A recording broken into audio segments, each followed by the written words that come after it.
श्री कृष्ण कहते हैं कि बहुत से लोग अपने व्यस्त जीवन के कारण तपस्या, ध्यान और पूजा नहीं करते हैं।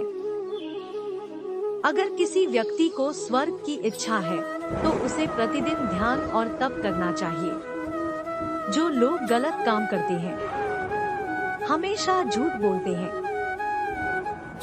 वे पाप के शिकार होते हैं। ऐसे मनुष्य को नरक में स्थान मिलता है। इस संदर्भ में कबीरदास जी का दोहा है, दुर्बल को न सताइए जाकी मोटी हाय, मरी खल की सांस से ले आहा भस्म हो जाए। काफी सार्थक है। कबीरदास जी कहते हैं, किसी को निर्बल समझकर उसका शोषण नहीं करना चाहिए, क्योंकि उसकी हाय का असर कहीं न कहीं होता है। शक्तिशाली व्यक्ति को कभी अपनी ताकत के घमंड में चूर होकर किसी अशक्त पर अत्याचार नहीं करना चाहिए। दुखी व्यक्ति की बद्दुआ से समस्त कुल का नाश हो जाता है। रावण, कंस, होलिका, हिरण्याकश्यप आदि इसके ज्वलंत उदाहरण हैं। सभी को ईश्वर की कृति समझकर उनका सम्मान करना चाहिए। हमेशा अपने हृदय में भगवान को स्थापित करना चाहिए, क्योंकि उसके स्मरण से समस्त पाप का अंत हो जाता है। जब हृदय में पवित्र विचारों, सद्कार्यों का स्थान होता है, तो पाप और अवगुण अपने आप ही दूर होते चले जाते हैं। देह का रंग देखकर गर्व मत करो, यह भले ही कितनी भी सुंदर हो, इसे एक रोज समाप्त हो ही जानी है। एक बार देह को छोड़ देने पर फिर इसे प्राप्त नहीं किया जा सकता है। किसी वस्तु को देखकर गर्व नहीं करना चाहिए, चाहे वह पद, शक्ति, धन, साम्राज्य ही क्यों न हो, कारण कि जीवन की अंतिम सच्चाई मृत्यु है। इसलिए प्रभु की भक्ति ही जीवन का आधार है। जब प्राणी दुखी होता है तब उसे हरि की याद आती है। दुख में ईश्वर को याद करता है, सुख में भूल जाता है।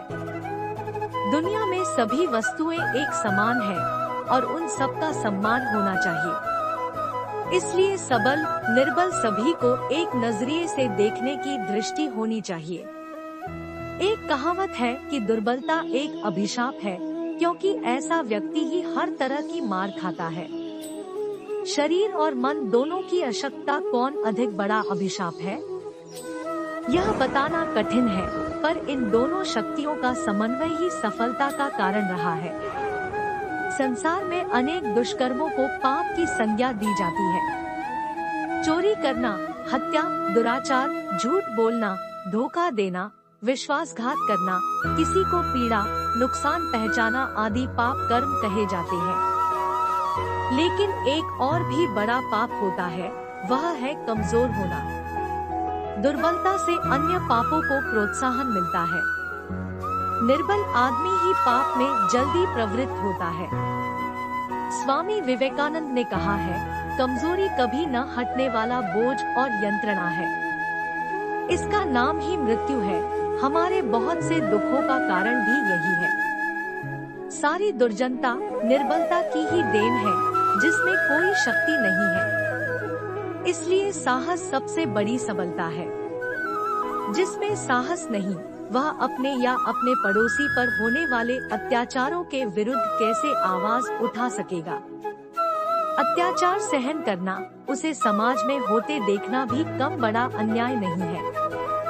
इससे दूसरों को अन्याय करने का प्रोत्साहन मिलता है। इस संघर्ष प्रधान संसार में ससम्मान जीवित रहने का हक उन्हीं को है जो शक्तिवान है, जीवन की समस्याएं देती है बदलाव का संकेत।